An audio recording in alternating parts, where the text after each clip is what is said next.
Shalom, selamat siang, Bapak Ibu Saudara yang dikasihi Tuhan. Kembali kita bertemu kembali di dalam pendalaman Alkitab. Saat ini kita sudah sampai di Yeremia pasal yang ke-36 dan 37. Kita kemarin sudah belajar dari Yeremia 34 dan 35, bagaimana Yeremia di dalam nubuat-nubuat yang dia sampaikan kepada orang-orang Yehuda. Dan saat ini kita sudah sampai di pasal yang ke-36, kita akan bersama-sama belajar bagaimana di dalam kitab Yeremia yang memberikan suatu nubuatan atau dia menyampaikan setiap maksud dari Tuhan kepada Raja Yehuda dan bangsa Yehuda pada saat itu. Dan ini juga mungkin berlaku di dalam kehidupan kita atau mengoreksi di dalam setiap kehidupan kita. Mari sebelumnya kita akan berdoa terlebih dahulu. Terima kasih ya Tuhan, kembali kami mengucap syukur atas kesempatan yang Kau berikan pada setiap kami untuk kami boleh bersama-sama belajar akan kebenaran firman-Mu. Untuk kami boleh mengerti setiap maksud dan rencana Tuhan di dalam kehidupan kami, seperti pembacaan maupun pembelajaran yang akan kami pelajari pada saat siang hari ini.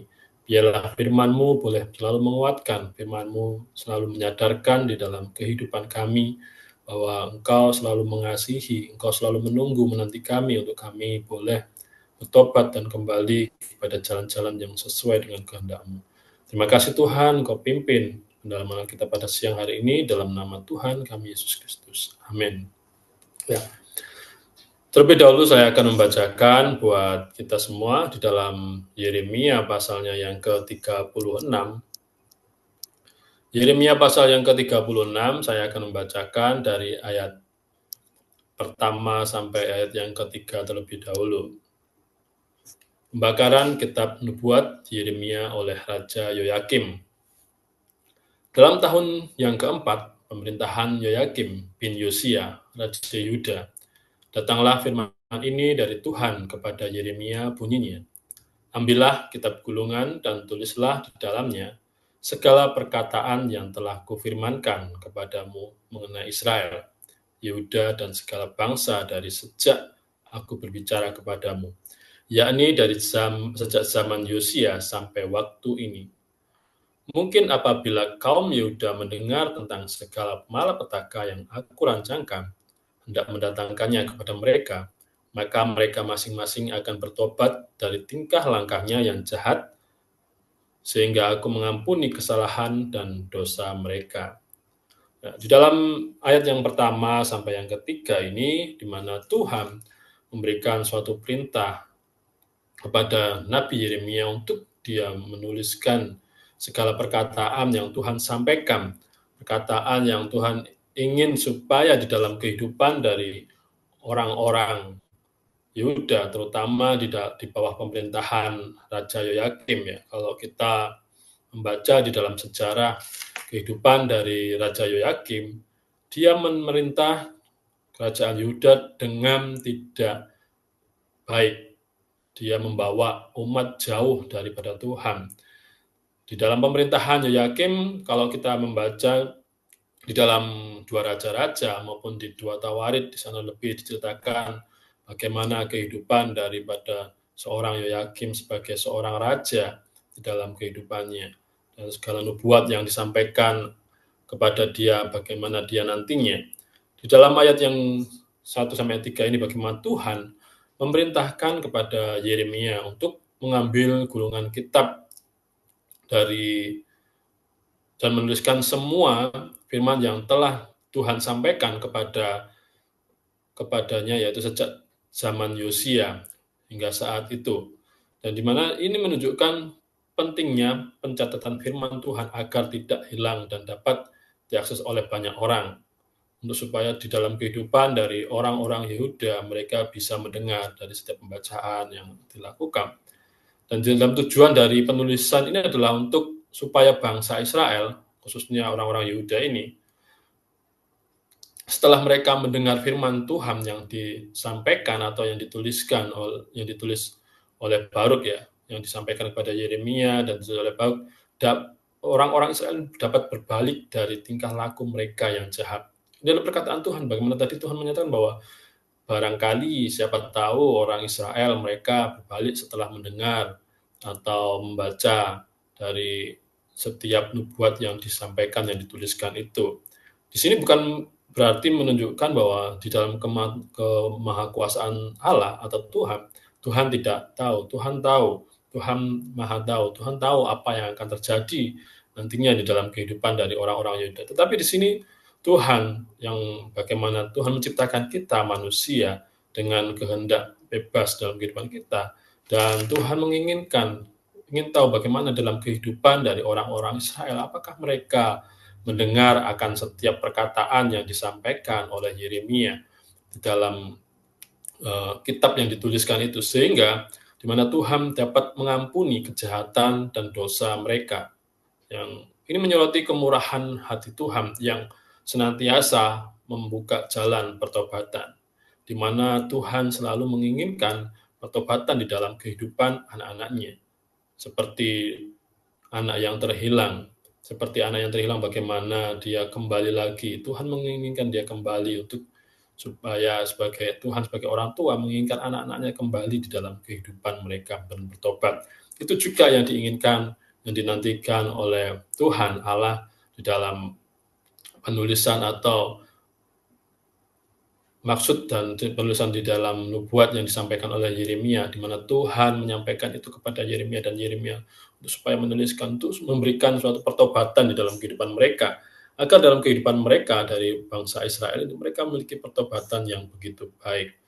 Dan pada kenyataannya kalau kita nanti membaca di dalam keseluruhan, bahwa di dalam segala sesuatu yang mereka lakukan, mereka tidak melakukan apa yang seperti Tuhan inginkan.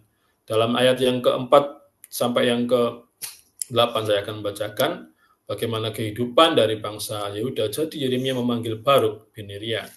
Lalu Baruk menuliskan dalam kitab gulungan itu langsung dari mulut Yeremia segala perkataan yang telah difirmankan Tuhan kepadanya.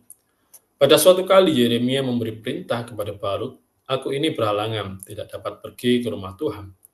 Jadi pada hari puasa engkaulah yang pergi membacakan perkataan-perkataan Tuhan kepada orang banyak di rumah Tuhan, dari gulungan yang kau tuliskan langsung dari mulutku itu.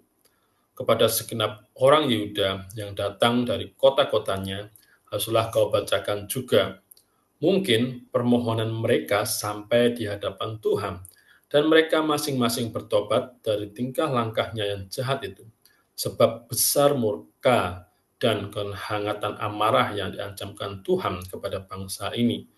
Lalu Baruk bin Neria melakukan tepat seperti yang diperintahkan kepadanya oleh Nabi Yeremia untuk membacakan perkataan-perkataan Tuhan dari kitab itu di rumah Tuhan. Ya. Demikian di dalam perintah dari Yeremia. Yeremia yaitu mempunyai seorang juru tulis, ya. Bukan berarti Yeremia orang yang tidak pandai menulis atau yang tidak bisa menulis. Ada beberapa penafsiran menyatakan bahwa Yeremia dalam tulisannya dia menulis memiliki keterlambatan. Ada yang belum tidak cepat seperti Baruk bin Neria ini, ya. Dia menulis dengan cepat, tapi Yeremia tidak bisa menulis dengan cepat. Sehingga dia membutuhkan juga seorang pembantu yang bisa membantu di dalam penulisan-penulisan ini. Bagaimana di sini Yeremia mendiktekan seluruh firman Tuhan yang dia dapatkan, yang dia dengar dari Allah kepada dia, kepada Baruk bin Neria, ya, untuk supaya dituliskan semua perkataan firman Tuhan, yang kemudian di mana Baruk menuliskannya di gulungan kitab. Ini menunjukkan adanya kerjasama di dalam pelayanan, ya, dan pentingnya memiliki orang-orang yang setia membantu pekerjaan Tuhan. Ini adalah suatu bukti dalam kerjasama yang baik, saling melengkapi, di mana saat Yeremia mungkin kurang bisa cepat dalam menulis, dan dibutuhkan juga orang yang dapat dipercaya seperti Baruk bin Neria, yang nanti pada akhirnya kalau kita membaca dalam kehidupan dari Baruk, dan Tuhan memakai dia lebih lagi, dan dia menjadi salah satu nabi yang dipakai untuk memberikan teguran juga kepada bangsa Israel. Bagaimana Baruk dan Neria ini dalam kebersamaan dengan Yeremia, dia orang yang dapat dipercaya. Bayangkan kalau seorang Baruk ini bukan orang yang dapat dipercaya, yang tidak dapat bekerja sama, bisa saja dia menjadi seperti nabi-nabi palsu yang ada pada saat itu, yang membelokkan dari setiap perkataan dari Yeremia yang Yeremia dapatkan. Di sini pentingnya suatu kerjasama, pentingnya suatu orang yang memiliki kesetiaan di dalam pelayanannya. Dan di dalam ayat yang kelima, yang keenam itu bagaimana Yeremia tidak bisa masuk ke bait suci. Jadi ia menyuruh Baruk untuk membicarakan atau membacakan gulungan itu kepada seluruh orang-orang yang hadir, rakyat yang datang pada waktu hari puasa. Ini menunjukkan bagaimana pesan ini begitu penting dan upaya untuk memastikan firman Tuhan didengar oleh banyak orang yang datang di dalam bait Allah. Meskipun Baruk atau Yeremia tidak bisa datang secara langsung, tetapi dia memiliki orang yang dapat dipercaya dalam pelayanannya, orang yang dapat istilahnya diberikan tanggung jawab yang baik dengan apa yang dia dapatkan, yaitu Baruk yang dapat dipercaya dengan membacakan kitab yang telah dituliskannya. Baruk dengan patuh melaksanakan perintah Yeremia, bahkan dalam situasi yang mungkin berisiko. Ini adalah contoh kesetiaan dan ketaatan. Bisa saja hal-hal yang buruk terjadi di dalam kehidupan dari Baruk saat dia membacakan kitab atau tulisan-tulisan yang telah dia tulis, yang dia dapat dari Yeremia. Bagaimana kalau kita melihat bahwa tulisan-tulisan yang dituliskan adalah tulisan-tulisan yang memberikan teguran yang begitu rupa supaya di dalam kehidupan dari orang-orang Yehuda atau orang-orang yang mendengar pada waktu itu mereka bertobat dari setiap jalan-jalan mereka. Bisa saja saat Baruk membacakan tulisan ini, bisa saja dia mungkin dirajam batu ataupun dianiaya. Bukan berarti Yeremia saat dia memiliki halangan, dia bukan berarti takut menghadapi orang-orang yang ada pada saat itu, tetapi di dalam apa yang dia lakukan, pastinya Yeremia di sini memiliki suatu memiliki permasalahan yang lain sehingga dia tidak bisa datang, dan Baruk sebagai teman sepelayanannya, orang yang setia dan memiliki ketaatan, dia dapat membacakan semua apa yang telah dia tuliskan dari perkataan Yeremia yang Yeremia dapatkan daripada Allah sendiri di dalam kehidupan untuk memberikan nasihat kepada orang-orang Yehuda atau orang-orang Israel. Dalam ayat yang ke-9 sampai 15 di sana menyatakan bahwa adapun dalam tahun yang kelima pemerintahan Yoyakim bin Yosia, Raja Yehuda, dalam bulan yang ke-9 orang telah memaklumkan puasa di hadapan Tuhan bagi segenap rakyat di Yerusalem dan bagi segenap rakyat yang telah datang dari kota-kota Yehuda. Maka Baruk membacakan kepada segenap rakyat perkataan Yeremia dari kitab itu di rumah Tuhan, di kamar Gemaria, anak panitera Safan, di pelataran atas di muka pintu gerbang baru dari rumah Tuhan. Ketika Mikaya bin Gemaria bin Safan mendengar segala firman Tuhan dari kitab itu, turunlah ia ke istana raja ke kamar panitera. Di sana tampak duduk semua pemuka, yakni panitera Elisama, Delaya bin Semaya, Elnatan bin Akbar, Gemaria bin Safan, Sedekia bin Hananya, dan semua pemuka lain. Lalu Mikaya memberitahukan kepada mereka segala firman yang telah didengarnya ketika Baruk membacakan kitab itu kepada orang banyak. Kemudian para pemimpin itu menyuruh Yehudi bin Netanya bin Selemia bin Kusi kepada Baruk mengatakan, bawalah gulungan yang telah kau bacakan kepada orang banyak itu dan datanglah kemari. Maka Baruk bin Neria membawa gulungan itu dan datang kepada mereka. Berkatalah mereka kepadanya, silakan duduk dan bacakan itu kepada kami. Lalu Baruk membacakannya kepada mereka. Di sini bagaimana pembacaan di dalam bait suci yang Baruk bacakan, dan kita melihat bagaimana reaksi dari orang-orang yang saat itu mendengar. Bagaimana Baruk membacakan kitab suci dari atas, kemungkinan dari lantai 2 atau dari lantai yang lebih tinggi dari jendela untuk dapat didengar oleh banyak orang. Dan pada tahun yang kelima, yaitu pada pemerintahan Yoyakim, di mana diumumkan puasa di Yerusalem, Dan di sini baru membacakan gulungan itu di serambi Gemeria ya, seorang panitera lokal. Ini lokasi yang penting karena di situ banyak orang yang berkumpul, tempat berkumpulnya orang-orang, baik orang-orang yang terpenting ataupun masyarakat-masyarakat yang biasa, untuk mereka mendengar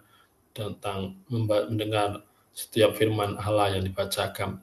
Dan di mana Mika putra Gemalia mendengar firman itu dan melaporkannya kepada para pemimpin. Para pemimpin ini menunjukkan sikap yang lebih positif daripada raja. Mereka gemetar setelah mendengar firman itu dan kemudian mengundang Baruk untuk membacakannya lagi. Mereka juga menasihati Baruk dan Yeremia untuk bersembunyi. Ini menunjukkan bahwa Tuhan masih memiliki sisa-sisa orang yang peduli dengan firman-Nya. Bagaimana di dalam kehidupan dari para orang-orang ini atau orang-orang para pemimpin-pemimpin ini menunjukkan sikap yang lebih baik. Mereka memiliki rasa gentar dalam hatinya ya, bagaimana dia saat mendengar setiap pembacaan daripada Baruk tentang teguran, tentang nasihat, bagaimana murka Tuhan yang sudah menyala-nyala, murka Tuhan yang sudah begitu besar pada mereka, dan Tuhan mengharapkan pertobatan di dalam kehidupan daripada orang-orang Yehuda. Tapi pada kenyataannya kalau kita membaca nanti di ayat selanjutnya bagaimana kehidupan atau reaksi Raja Yoyakim, yang dia memimpin dengan lalim, memimpin dengan tidak baik. Dia telah banyak melakukan kejahatan di hadapan Tuhan ataupun di hadapan manusia, khususnya di dalam kehidupannya. Di dalam kehidupannya saat dia memimpin, dia melakukan banyak sekali kejahatan. Semuanya yang tidak sesuai dengan apa yang Tuhan ingin, sehingga murka Tuhan yang begitu besar.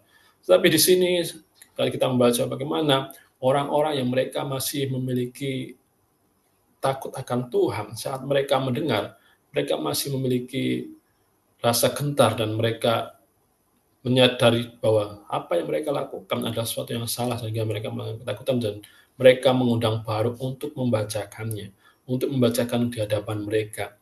Dan mereka juga di sini memberikan nasihat kepada Baruk dan Yeremia untuk supaya mereka bersembunyi.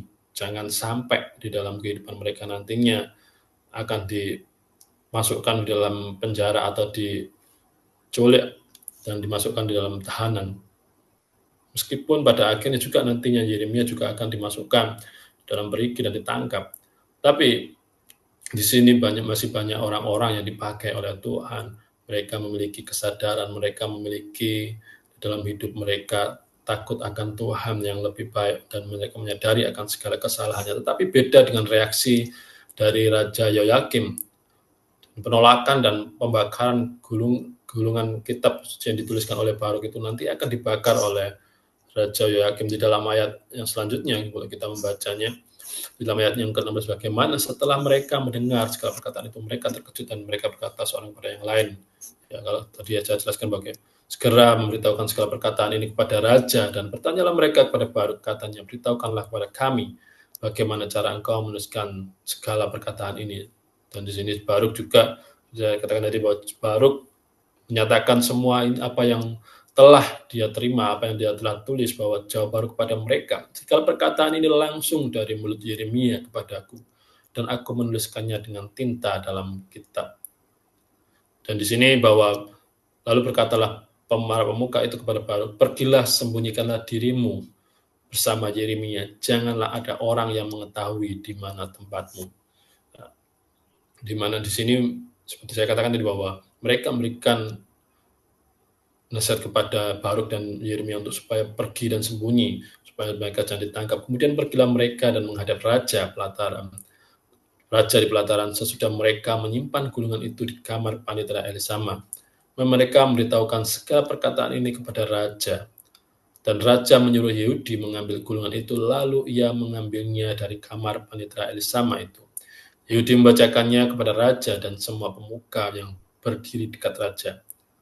Waktu itu adalah bulan yang ke-9 dan raja sedang duduk di dalam balai musim dingin, sementara depannya api menyala di perapian. Setiap kali apabila Yehudi selesai membacakan 3-4 lajur, maka raja mengoyak-ngoyaknya dengan pisau raut, lalu dilemparkan ke dalam api.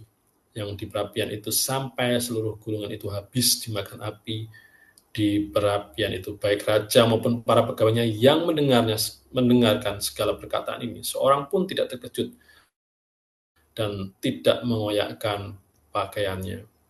Namun saat kita membaca di sini, dalam kehidupan dari Raja Yoyakim, dia adalah orang yang memimpin dengan lalim, orang raja yang begitu kejam. Saat dia mendengar firman atau perkataan Tuhan yang disampaikan oleh Baruk, yang ditulis oleh Baruk, yang disampaikan oleh Yeremia, dia bukannya menjadi orang yang saat mendengar bertobat, tetapi mereka saat para pemimpin yang tadi menceritakan ini kepada Raja Yoyakim dan Raja menyuruh Yehudi untuk membacakan kitab itu. Raja bertanya, bagaimana golongan itu ditulis yang menunjukkan sedikit rasa ingin tahu. Di dalam ayat ini bagaimana? Tapi pada kenyataannya, Raja bukannya saat mendengar pembacaan kitab itu memiliki pertobatan. Di sini Yoyakim mengambil pisau panitera dan merobek serta membakar golongan itu sepotong demi sepotong di perapian. Ini adalah tindakan penolakan yang ekstrim, yang menghina akan firman Tuhan, perkataan Tuhan yang dituliskan oleh Baruk ini. Ini penolakan yang begitu sangat tidak baik. Ya, bagaimana teguran yang begitu rupa yang disampaikan oleh Yeremia kepada Yoyakim, Raja Yehuda. Kalau kita tahu dalam kehidupan dari Yoyakim nantinya, dia hanya memimpin tidak lama, dia memimpin hanya selama kurang lebih 11 tahun, dan dia mati di masa usia yang masih muda. Dalam nanti kita kalau membaca dalam 2 Raja-Raja dan 2 Tawarik, di sana menceritakan lebih lagi tentang kehidupan pada seorang Raja Yoyakim ini. Dan dia membakar setiap gulungan-gulungan. Dalam saat mendengar dan membaca, mereka biasa saja. Karena dalam kehidupan mereka, sepertinya hal itu bukanlah sesuatu yang menakutkan atau sesuatu yang dapat menegur. Di dalam kehidupan mereka tidak ada penyesalan dari raja atau hamba-hambanya pada saat itu. Bahkan beberapa pejabat seperti Elinatan, Delaya, dan Gemaria memohon agar raja jangan membakar golongan itu. Tetapi raja tidak mau mendengar, dan raja bahkan memerintahkan penangkapan kepada Yeremia dan Baruk. Tetapi nantinya Tuhan menyembunyikan, yaitu Yeremia dan Baruk. Padahal ada orang-orang yang masih baik yang di situ, ya, pemimpin-pemimpin yang tidak semuanya jahat, tetapi Raja Yoyakim tidak mendengarkan. Raja Yoyakim tidak mau tahu, tidak mau, istilahnya tidak peduli dengan setiap firman Tuhan yang diucapkan dan dibacakan, yang dia dengarkan. Sepertinya ini adalah sesuatu yang mengusik di dalam ketenangan hatinya, sehingga di mana nantinya Tuhan dalam kehidupan daripada Yoyakim akan menjadi sesuatu yang seperti bumerang, ya, senjata makan tuan. Baik raja maupun para pegawainya yang mendengar segala perkataan ini, seorang pun tidak terkejut dan tidak mengoyakkan pakaiannya. Tetapi di sini Elnatan, Delaya, dan Gemaria yang memang mendesak kepada raja supaya jangan membakar gulungan itu, tetapi raja tidak mendengarkan mereka. Ya. Di sini bahkan raja menangkap Yeremia dan Baruk. Tetapi dan sesudah raja membakar gulungan, ayat yang ke-27, sesudah raja membakar gulungan berisi perkataan-perkataan yang dituliskan oleh Baruk langsung dari mulut Yeremia itu, maka datanglah firman Tuhan kepada Yeremia bunyinya, ambil pulalah gulungan lain, tuliskanlah di dalamnya segala perkataan yang semula ada di dalam gulungan yang pertama yang dibakar oleh Yoyakim, Raja Yehuda. Mengenai Yoyakim, Raja Yehuda, haruslah kau katakan, beginilah firman Tuhan, engkau telah membakar gulungan ini dengan berkata, mengapakah engkau menulis di dalamnya bahwa Raja Babel pasti akan datang untuk memusnahkan negeri ini dan untuk melenyapkan dari dalamnya manusia dan hewan. Sebab itu beginilah firman Tuhan tentang Yoyakim, Raja Yehuda, ia tidak akan duduk di atas tahta Daud dan mayatnya ia tidak akan punya keturunan yang akan duduk di atas tahta Daud dan mayatnya akan tercampak sehingga kena panas di waktu siang dan kena dingin di waktu malam. Aku akan menghukum dia, keturunannya dan hamba-hambanya, karena kesalahan mereka. Aku akan mendatangkan atas mereka, atas segala penduduk Yerusalem, dan atas orang Yehuda segenap malapetaka yang kuancamkan kepada mereka, yang mereka tidak mau mendengarnya. Maka Yeremia mengambil gulungan lain dan memberikannya kepada juru tulis Baruk bin Neria, yang menuliskan di dalamnya, langsung dari mulut Yeremia, segala perkataan yang ada di dalam kitab yang telah dibakar Yoyakim, Raja Yehuda dalam api itu. Lagi pula, masih ditambahi dengan banyak perkataan seperti itu. Ya. Bagaimana di sini Tuhan memberikan juga menyampaikan kepada Yeremia untuk supaya menuliskan kembali gulungan atau kitab gulungan yang setelah dibakar oleh Raja Yoyakim. Dan di sini Tuhan juga berfirman di dalam pernyataan oleh karena ketegaran dari Yoyakim, sehingga Tuhan menyatakan kembali apa yang akan terjadi dengan Raja Yehuda Yoyakim. Beginilah firman Tuhan, engkau telah membakar gulungan kitab ini dengan berkata, mengapakah engkau menulis di dalamnya bahwa Raja Babel pasti akan datang untuk memusnahkan negeri ini dan untuk melenyapkan dari dalamnya manusia dan hewan. Di sini bahwa Yoyakim merasa dia adalah raja yang kuat, dia adalah merasa raja yang kerajaannya tidak akan pernah terkalahkan karena ada yang membantu, yaitu Mesir, yang pada saat itu dia bekerjasama dengan Mesir untuk supaya memberikan pertolongan, dan dia merasa bahwa Babel tidak akan pernah bisa. Dan sehingga Tuhan di dalam berkata bahwa sebab beginilah firman Tuhan tentang Yoyakim Raja Yuda, ia tidak akan mempunyai keturunan yang akan duduk di atas tahta Daud, dan mayatnya akan tertampak sehingga kena panas di waktu siang dan kena dingin di waktu malam. Kalau kita membaca di dalam Yeremia yang ke-22 sebelumnya ya, ayat yang ke-18-19, di sana nyatakan bahwa dia di dalam kematiannya tidak akan pernah ditangisi, dalam kematiannya tidak akan diratapi, dan dia akan dibuang keluar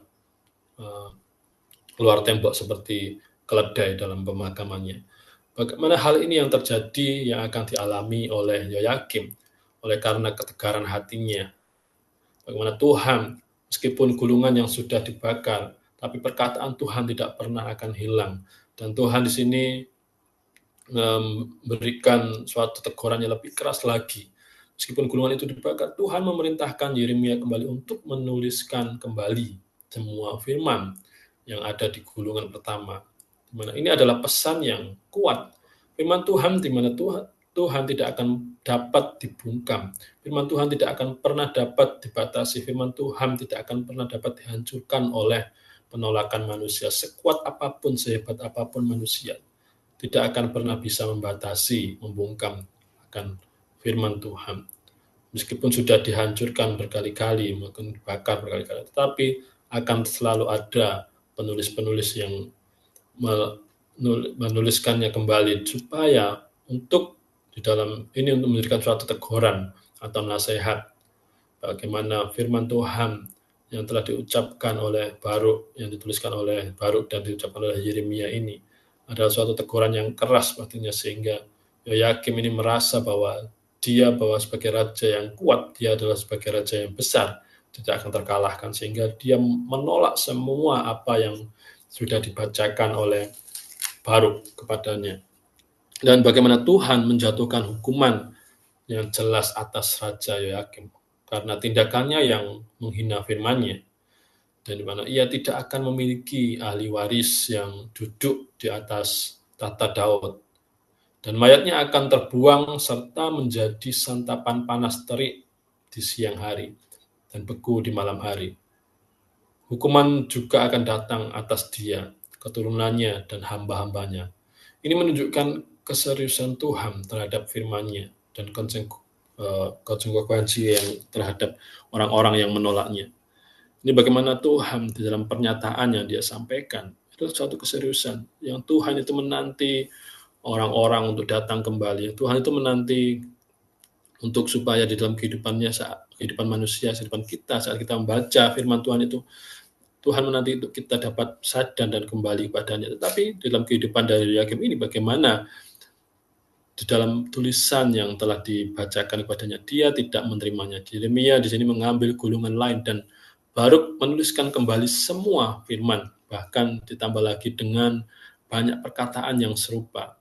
Di mana ini menggarisbawahi bahwa Tuhan memiliki otoritas tertinggi dan firman-Nya akan tetap disampaikan. Bahkan jika manusia menolak pun, firman Tuhan menunjukkan bahwa penolakan seringkali hanya akan memperberat setiap hukuman. Bagaimana penolakan yang pertama, Tuhan sudah dalam ayat yang pertama tadi, Tuhan mengharap siapa tahu orang-orang ini bertobat, siapa tahu raja juga bertobat. Tapi pada kenyataannya, yang pertama dibakar, dan yang kedua akhirnya Tuhan menyatakan murkanya kembali bahwa Yoyakim tidak akan pernah punya keturunan lagi yang akan duduk di tahta Daud. Pada kenyataannya nanti Yoyakim yang akan digantikan oleh anaknya, yaitu Ikonya atau Yoyakin. Dan Yoyakin anaknya, ya bedanya M dan N. Kalau di sini Pak, Yoyakin anaknya, dia akan memerintah hanya seumur jagung 3 bulan 10 hari. Dia tidak memerintah lama. Dan selanjutnya yang akan dilanjutkan oleh Sedekia, yaitu bukan dari keturunan dari Yoyakim, tapi Sedekia masih keturunan Yosia, ya, dari pamannya dari Yoyakin. Dan bagaimana di dalam kehidupan dari umat-umat pilihan Allah dalam pasal yang ke-36 ini, bagaimana Tuhan memerintah kepada Yeremia untuk menuliskan dan membacakan setiap nubuat atau setiap perkataan Tuhan dalam kehidupan dari orang-orang Yehuda dan di bawah pemerintahan Raja Yoyakim ini. Dan Tuhan mengharapkan orang-orang dapat mendengar dan bertobat, tapi pada kenyataannya raja yang sebagai pimpinannya tidak memberikan yang terbaik. Bagaimana dalam kehidupan kita saat ini? Bagaimana, apakah kita menghargai firman Tuhan dalam kehidupan ini? Bagaimana sikap kehidupan kita terhadap firman Tuhan atau Alkitab? Apakah kita membacanya atau merenungkannya, taat padanya, atau kita mengabaikannya seperti Yoyakim? Ataukah kita menjadi Yoyakim saat ini, Yoyakim modern ya, dalam kehidupan kita saat pendengar atau membaca firman Tuhan yang menegur kita, terus kita nggak mau membaca, menutupnya. Dan ya mungkin di dalam kehidupan kita nggak mau membaca ayat itu lagi, seperti di dalam minggu yang lalu di dalam suku rekap, ya, seperti di mana disinggung oleh Pak Lindra, mengapa ayat itu tidak jarang dikhotbahkan? Karena ayat itu sering banyak menyinggung, baik mungkin dalam tanda kutip pelaku pengkhotbah sendiri yang dalam kehidupan nyata yang jauh dari apa yang seharusnya istilahnya di dalam kehidupan dari orang-orang, yaitu sudah jauh dari kehidupan kenyataan prakteknya. Bagaimana Yesus Tuhan yang memberikan hidup yang sederhana, bagaimana dalam pelayanannya dia tidak menunjukkan sesuatu yang wah-wah, tetapi pada prakteknya kalau kita melihat di zaman modern saat ini, banyak sekali orang-orang yang dalam kutip melayani atau menjadi pengkhotbah dengan segala glamor kehidupan mereka. Tidak salah untuk kalau orang-orang memiliki segala sesuatu, tidak salah. Tetapi jangan sampai di dalam segala sesuatu yang dimiliki terus dipamerkan supaya orang melihat bahwa dia adalah orang yang sukses, di mana Tuhan menyatakan memberikan itu.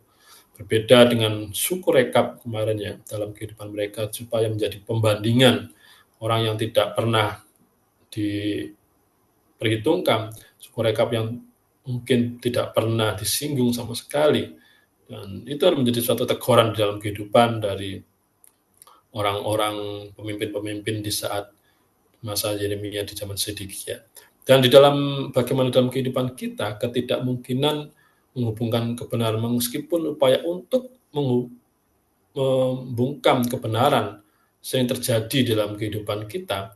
Tapi Yeremia 36 ini menegaskan bahwa firman Tuhan akan selalu menemukan jalannya. Firman Tuhan akan selalu menerobos di dalam kehidupan dari manusia, meskipun sekeras apapun, firman Tuhan tidak akan pernah istilahnya berhenti atau mandek di tengah jalan karena seseorang yang menolaknya. Tidak, firman Tuhan akan selalu ada. Bagaimana konsekuensi penolakan terhadap firman Tuhan pasti akan ada, pasti akan terjadi di dalam kehidupan dari orang-orang yang menolak. Ada konsekuensi yang jelas dan serius bagi orang yang menolak dengan segala atau sengaja dengan segala penolakan dan menghina firman Tuhan. Sudah menolak dan menghina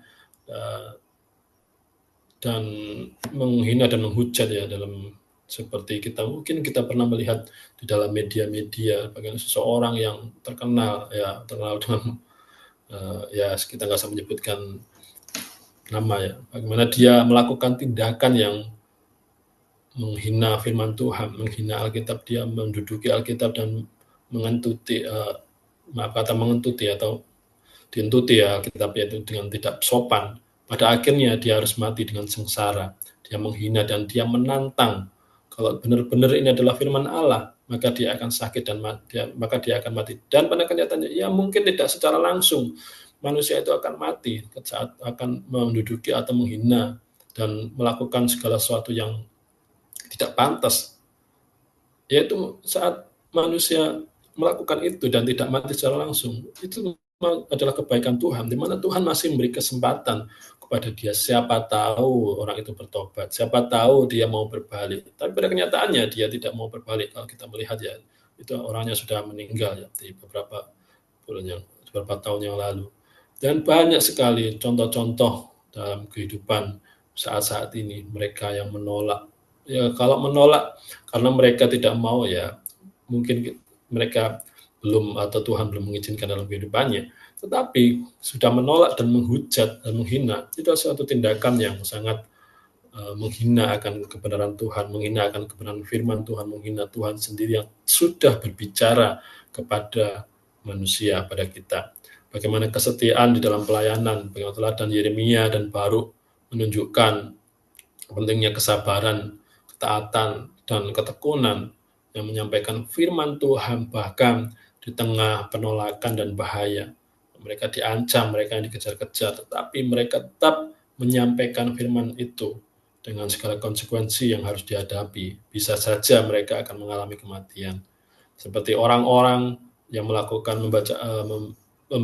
memberitakan firman Tuhan di masa-masa modern sekarang ini. Banyak juga mereka yang harus mengalami aniaya karena banyak orang yang menolak akan firman Tuhan, kebenaran firman Tuhan.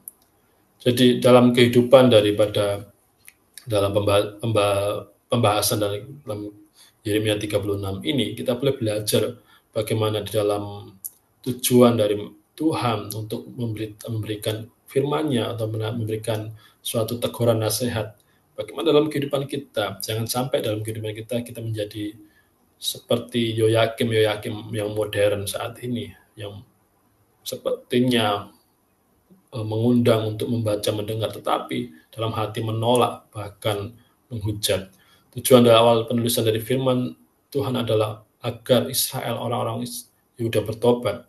Tapi ini mengingatkan kita bahwa Tuhan senantiasa menyediakan kesempatan untuk kita berbalik kepadanya, untuk kita menyadari bahwa mungkin kita sudah jauh daripada Tuhan.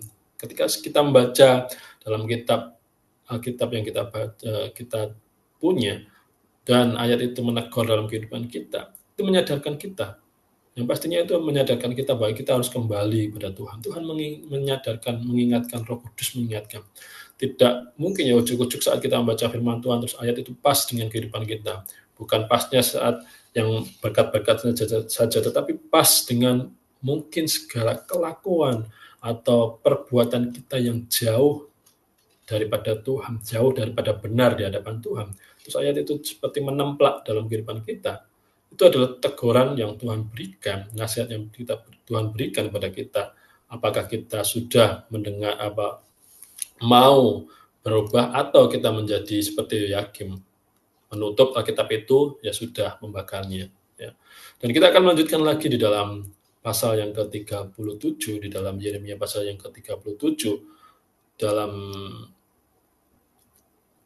37 ini saya akan membacakannya bagaimana di sini Raja Sedekia yang datang kepada Yeremia untuk dia minta nasihat, untuk minta tunjuk kepada Yeremia.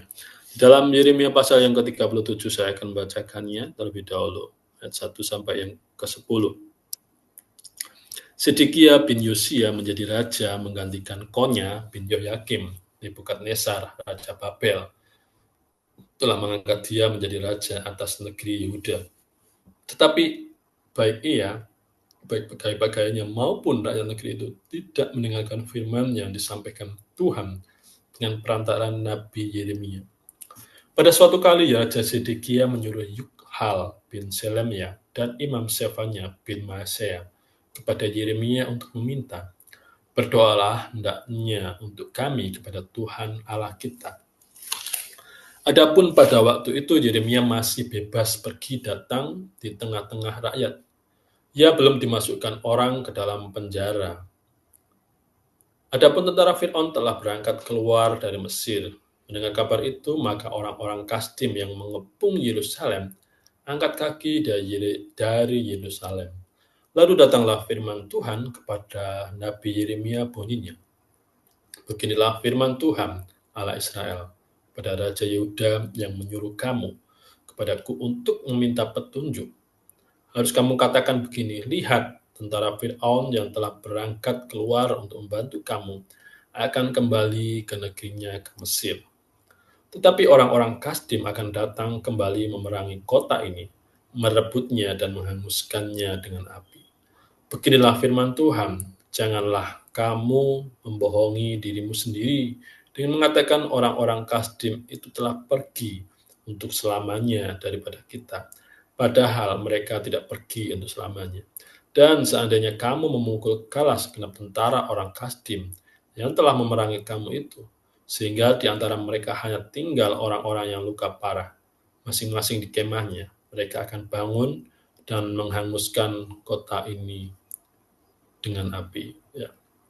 Di sini bagaimana Sedekia, seorang raja, kita kemarin sudah belajar bagaimana Sedekia yang meminta, yang menggantikan Yosia, yaitu anak Yoyakim, yang diganti nama juga menjadi Yoyakin ya Yosia ini, yang menggantikan Yoyakin untuk menjadi raja di Yehuda. Dan dia datang kepada Yeremia, bagaimana Sedekia mencari nasihat. Tapi dalam pencarian nasihat yang dia lakukan, dia adalah orang yang tidak taat. Ya. Raja Sedekia menggantikan Yekonya, meskipun Sedekia seharusnya ya mendengarkan Yeremia, tetapi pada prakteknya dia tidak mau mendengar firman Tuhan yang disampaikan melalui Yeremia. Di mana ini menunjukkan kerasnya hati para pemimpin Yehuda saat itu ya. Dalam pemimpin, dalam kehidupan mereka, mereka memiliki hati yang semaunya sendiri. Mereka tidak mau mendengarkan firman Tuhan. Ya, meskipun dia datang kepada Yeremia untuk meminta nasihat, tapi prakteknya hatinya masih memiliki kekerasan. Sedekia mengirimkan 2 utusan utusan Yehukal dan Imam Sefanya kepada Yeremia untuk memohon agar Yeremia berdoa kepada Tuhan bagi mereka. Nah, ini menunjukkan adanya suatu sedikit keputusasaan atau suatu menyerah di dalam kehidupan, pengakuan bahwa Yeremia atau pengakuan bahwa Yeremia memang hamba Tuhan, tetapi bukan keinginan tulus untuk bertobat dari seorang Sedekia ini dalam kehidupannya untuk bertobat dan taat. Tapi mereka hanya mencari supaya dalam kehidupan dia sebagai raja dan rakyatnya aman. Di mana di sini mereka mencari pertolongan dari Yeremia, tetapi tidak mau mengikuti nasihatnya. Ini ada suatu hal yang kontras atau hal yang lucu, dan dia memohon kepada Yeremia untuk berdoa kepada Tuhan. Dia memohon kepada Yeremia untuk memohon supaya diberikan pertolongan. Tetapi prakteknya Sedekia dan para orang-orang yang ada di bawahnya, mereka tidak mendengar apa yang Yeremia katakan. Yeremia saat itu masih bebas, di mana dia masih bisa bertemu dengan rakyat, masih bisa berinteraksi dengan banyak orang sebelum dia nantinya akan diasingkan ya. Di mana tentara Firaun atau Mesir mereka bergerak keluar dari Mesir untuk membantu Yehuda, dan ini menyebabkan orang Kasdim atau orang Babel itu ya, untuk sementara mereka keluar atau mereka sementara waktu mengangkat kaki dari pengepungan dari Yerusalem, yang dimana ini memberikan harapan palsu bagi Yehuda. Mungkin mereka seperti di sana tadi dikatakan bahwa mereka pura-pura keluar, mereka pura-pura kalah, mereka pura-pura keluar dari Yehuda. Ini karena ada suatu kekuatan yang baru dari Mesir. Tapi mereka menunggu saat yang tepat, di mana orang-orang Kasdim menunggu waktu yang tepat. Dan di mana nubuat Yeremia tentang kegagalan akan bantuan Mesir ya. Bagaimana Tuhan berfirman melalui Yeremia bahwa Fir'aun akan kembali ke Mesir, Fir'aun akan kembali menarik anak buahnya dan tidak akan memberikan bantuan berarti kepada orang-orang Yehuda. Dan orang-orang Kasdim yang mereka dinyatakan telah keluar, mereka sudah angkat kaki dari Yerusalem, akan kembali lagi dan mengepung Yerusalem. Dimana ini, dan mereka akan merebut dan memusnahkan Yerusalem begitu rupa. Ini adalah nubuat yang sangat jelas dan pasti yang akan dialami oleh orang-orang Yehuda di bawah kepemimpinan Raja Zedekia sebagai raja terakhir di Yehuda ya. Dan di mana sini bagaimana setiap apa yang Yeremia nubuatkan, yang Yeremia terima daripada Tuhan, bagaimana Yeremia bahkan menegaskan bahwa meskipun tentara Babel yang mengepung Yerusalem tinggal sedikit, mereka terluka, mereka akan tetap bangkit dan merebut Yerusalem serta membakarnya. Ini menekankan kepastian hukuman Tuhan dan bahwa tidak ada yang dapat menghalanginya. Tidak ada yang dapat merintangi setiap apa yang telah Tuhan nyatakan, apa yang telah Tuhan lakukan kepada orang-orang Yehuda. Karena ketegaran, karena kesombongan daripada kepemimpinan daripada Zedekia, dia pura-pura memohon kepada Yeremia, tetapi mereka menolak akan nasihat dari Yeremia. Nasihat yang pastinya Yeremia sampaikan bukan dari mulutnya secara pribadi, tetapi Tuhan sendiri yang sudah menyatakan melalui Yeremia kepada Zedekia dan orang-orang Yehuda. Tetapi saat kita membaca di dalam ayat selanjutnya, bagaimana Yeremia yang dahulunya masih bebas, dia berbicara, berinteraksi dengan masyarakat secara langsung.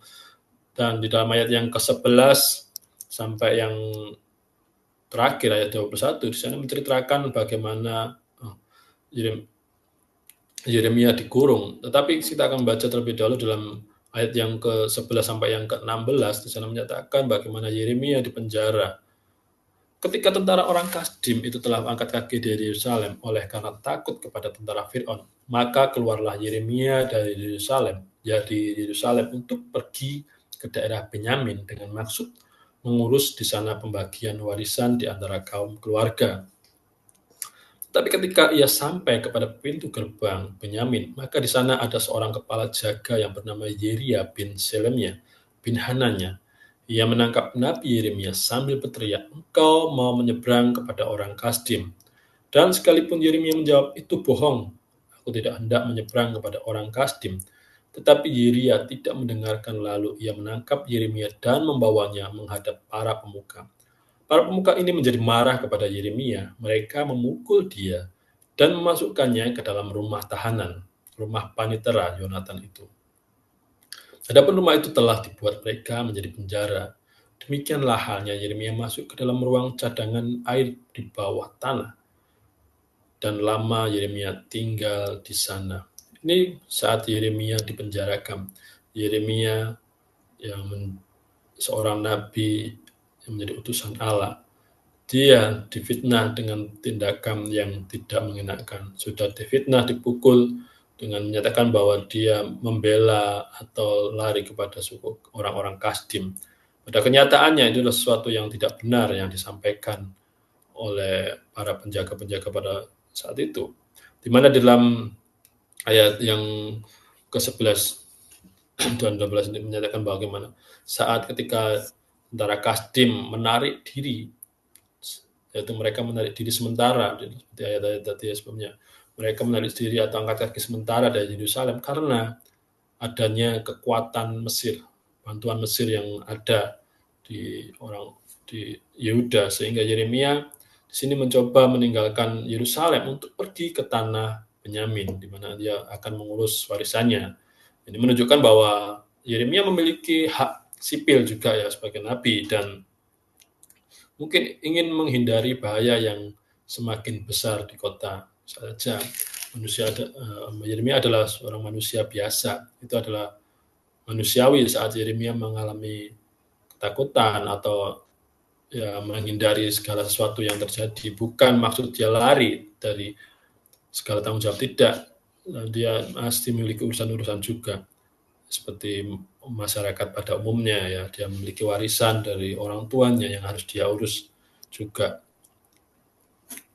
Dan di mana di saat dia berjalan, saat dia melewati di pintu gerbang Benyamin, Yeremia ditangkap oleh seorang kepala regu, yaitu kepala regu piket yang bernama Yirya. Dan di sini Yirya tidak hanya menangkap secara biasa, tetapi dia menuduh Yeremia dengan pernyataan yang tidak benar, dengan pernyataan yang memfitnah ya. Kalau sekarang kita sudah bagaimana Yeremia menyatakan bahwa dan dia berteriak kepada Yeremia bahwa menurut Yeremia bahwa dia memihak orang Kasdim, yaitu bagaimana orang dikatakan Yeremia sebagai orang yang membelot atau memihak kepada Kasdim. Tapi meskipun Yeremia menyangkal dengan keras tuduhan itu, Yeremia tidak mendengarkan. Bahkan Yeremia memukul Yeremia. Dan di sini dengan jelas bagaimana para penjabat Yehuda, yaitu para pemimpin yang marah dan memukuli Yeremia, lalu memenjarakan dia di rumah panitera Yonatan. Ini menunjukkan perubahan sikap para pemimpin yang ini semakin menolak Yeremia dan firman Tuhan. Jelas-jelas mereka tidak hanya menolak Yeremia, tetapi jelas-jelas mereka menolak firman Tuhan yang Yeremia sampaikan dengan jelas. Dengan cara memenjarakan Yeremia untuk tujuan supaya Yeremia mati dan tidak ada lagi firman Tuhan yang dibacakan untuk menegur mereka. Nah, perlakuan yang dilakukan oleh para penjaga Yitra dan orang-orang panitera, termasuk yang para pemimpin yang saat itu mereka berkuasa ya di dalam Yehuda. Dan di sini Yeremia ditahan di sebuah lubang di sumur yang merupakan tempat yang sangat tidak nyaman dan berbahaya. Ini adalah puncak dari penderitaan Yeremia karena kesetiaannya kepada Tuhan. Dan di dalam pembacaan selanjutnya, di ayat selanjutnya, pasal-pasal selanjutnya, di mana Yeremia dimasukkan ke dalam sumur yang begitu rupa, yang gelap, yang tidak berair, yang bisa saja Yeremia akan mati karena tidak ada makanan, tidak ada segala sesuatu yang dapat dimakan. Itu adalah suatu tindakan yang jelas bahwa mereka menolak akan firman Tuhan. Mereka tidak hanya menolak Yeremia, tetapi menolak akan firman Tuhan yang Yeremia sampaikan dengan jelas. Ada sesuatu tindakan yang dilakukan oleh para pemimpin-pemimpin yang ada, baik mereka ataupun yang ada di bawah pemerintahan dari Raja Sedekia. Dan kalau kita membaca di ayat selanjutnya, bagaimana Sedekia memindahkan tempat Yeremia dikurung, ya, meskipun dia menolak atau tidak mendengarkan apa yang dikatakan firman Tuhan di dalam kehidupannya, tetapi dia masih di dalam hidupnya dia masih memiliki rasa takut untuk melakukan segala yang jahat terhadap Yeremia. Di mana di Sedekia dalam ayat yang 17 sampai yang ke 21 dia menceritakan tentang kebaikan dari Zedekia. Ayat yang ke-17, terlebih dahulu saya membacakan. Pada suatu kali Raja Zedekia menyuruh orang-orang mengambil dia. Lalu dengan diam-diam bertanyalah raja di istananya kepadanya, adakah datang firman dari Tuhan? Jawab Yeremia, ada, lagi katanya, bunyinya, engkau akan diserahkan ke dalam tangan Raja Babel. Kemudian berkatalah Yeremia kepada Raja Zedekia, apakah dosa yang kuperbuat kepadamu, kepada pegawai-pegawaimu, dan kepada bangsa ini, sehingga kamu memasukkan aku ke dalam penjara?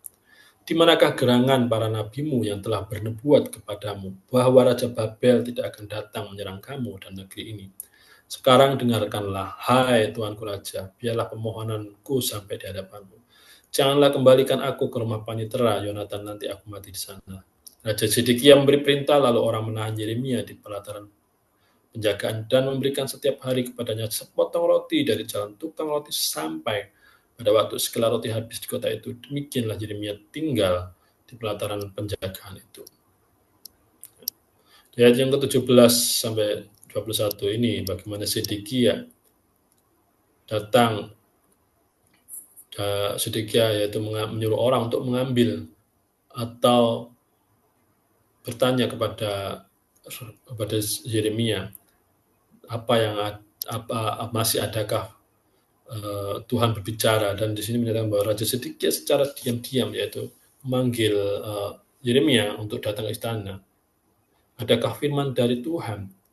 Ini menunjukkan bahwa di balik kerasnya hati dari seorang Zedekia masih mencari kepastian dari Tuhan. Mana hatinya Zedekia masih mencari kepastian hatinya dari Tuhan, hatinya masih memiliki keraguan. Apakah benar Tuhan berbicara demikian? Sehingga dia diam-diam memanggil Yeremia untuk menyatakan apa sih yang Tuhan inginkan dalam kehidupan daripada seorang Zedekia. Dan di sini Yeremia memberikan jawaban bahwa dengan jujur dan lugas, engkau akan diserahkan ke tangan Raja Babel. Mana di sini menunjukkan bahwa Yeremia tidak kompromi dengan kebenaran, bahkan di tengah penderitaannya. Dia menyatakan semuanya itu. Bisa saja saat Zedekia dengan jengkelnya bahwa ini ada sesuatu yang membahayakan, sesuatu yang tidak, bisa saja Zedekia menolak semua apa yang dikatakan oleh Yeremia bahwa dia nantinya akan ditangkap, dia nantinya akan dikalahkan oleh Raja Babel dan diserahkan kepada Raja Babel. Itu suatu tindakan atau pernyataan yang Yeremia sampaikan secara terang-terangan, menunjukkan bahwa dia tidak mau istilahnya menutup-nutupi segala sesuatu yang benar yang Tuhan inginkan. Tapi Zedekia di sini mendengar dan dia bisa mengalami sebagai seorang manusia biasa, di mana dia pastinya mengalami ketakutan. Dan di sana menyatakan bahwa kalau kita membaca tadi di ayat kemudian Yeremia berkata pada, apakah dosa yang kuperbuat kepadamu, bahwa sehingga engkau dan bangsa ini memasukkan aku ke dalam penjara. Bagaimana di sini Yeremia bertanya kepada Zedekia, mengapa dia dipenjarakan, dan ia tidak, di mana bahwa Yeremia merasa bahwa dia tidak bersalah, dia tidak melakukan segala yang jahat baik di mata mereka, Raja Zedekia maupun para pemimpin-pemimpinnya secara langsung kepada mereka, bahwa dia tidak melakukan segala yang sesuatu yang tidak benar di hadapan mereka. Tapi oleh karena perkataan yang disampaikannya, itu perkataan Tuhan yang dia terima, itu yang mereka tolak. Sebenarnya adalah mereka bukan menolak Yeremia, tetapi menolak pernyataan yang Yeremia sampaikan. Itulah yang terjadi di dalam kehidupan daripada Yeremia. Sehingga Yeremia menanyakan itu kepada Zedekia di dalam ayat yang ke-18 tadi, bahwa dan di ayat 19, di manakah gerangan para nabimu yang telah bernubuat kepadamu bahwa Raja Babel tidak akan datang menyerang kamu? Kalau kita tahu bahwa di dalam ayat-ayat pasal sebelumnya bahwa ada nabi-nabi palsu yang datang kepada raja untuk menyampaikan bahwa tidak benar, bahwa tidak ada seorang yang mengalahkan, bahkan Raja Babel pun tidak akan pernah mengalahkan. Tapi pada kenyataannya bahwa Yeremia menyampaikan semuanya itu, bahwa segala sesuatu itu akan terjadi. Dan Yeremia kemudian memohon kepada raja agar ia tidak dikembalikan ke rumah Yonatan karena takut mati di sana. Ia membela diri dari tuduhan memihak orang-orang Kasdim. Ia menunjukkan bahwa ini adalah sebagai manusia biasa juga ya, yang juga merasakan takut dan sakit, tetapi tetap setia pada panggilannya. Yeremia adalah manusia biasa seperti kita, meskipun dia nabi, tapi dia memiliki rasa takut, rasa takut akan mati, dan dia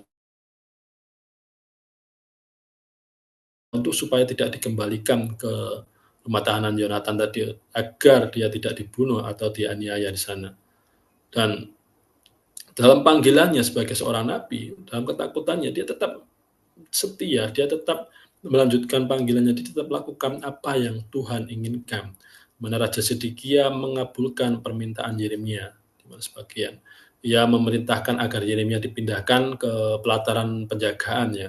Di sana dia diberi makan, di sana dia pastinya akan dijaga setiap hari sampai habis semua roti yang ada di kota itu. Ini adalah kompromi dari Sedekia. Ia tidak sepenuhnya membebaskan Yeremia, ya kalau kita tahu, tetapi memberinya kondisi yang lebih baik. Mungkin karena takut akan Tuhan atau karena ia masih ingin mendengar firman-Nya, di mana Yeremia tetap berada di pelataran penjagaan sampai Yerusalem direbut. Ini adalah trik dari Sedekia untuk supaya Yeremia tetap ada di dekat situ dan dia tetap bisa mendengarkan apa yang Tuhan inginkan. Meskipun dalam ketegaran hatinya, dalam segala kesombongan mungkin ya, dalam segala keangkuhan hidupnya, dia tetap mau istilahnya mendengar apa yang Tuhan apa yang Tuhan sampaikan melalui Yeremia, apa yang Yeremia sampaikan dari Tuhan kepada dia dan segala nubuatan. Dan di sini Yeremia tinggal sampai Tuhan mengizinkan Raja Babel merebut Yerusalem. Di bawah pemerintahan Sedekia, di bawah pemerintahan raja yang terakhir, Sedekia sebagai raja terakhir, dia akan mengalami pembuangan dan akhirnya dia akan ditangkap. Meskipun ada nabi-nabi yang membicarakan, menyatakan bahwa Babel tidak akan merebut, itu adalah nabi-nabi yang palsu yang ada